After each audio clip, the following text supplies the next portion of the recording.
خالد الرشيدي شاب مصري مهاجر لإيطاليا. خالد عنده موهبة التمثيل. خالد قرر إنه يتحدى ويواجه كل الصعوبات والتحديات اللي قابلته كمهاجر ويوصل لحلمه اللي شايله جواه، وهو إنه يحول موهبته لاحتراف.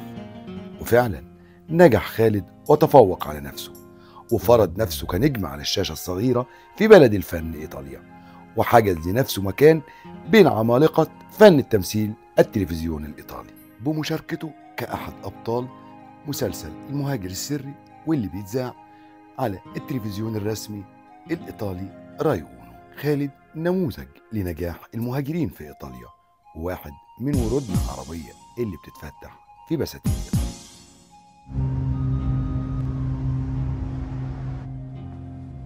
وصل إلى ميلانو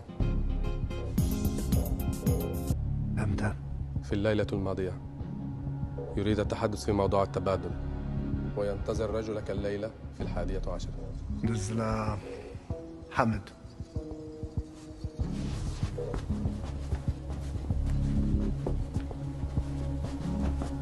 No, carina, fermi tutti. Io ho atteso l'arrivo delle forze dell'ordine come da protocollo. E poi non facevo altro che chiedermi chissà che mancia che prende Robocop o no. O non ride mai questo.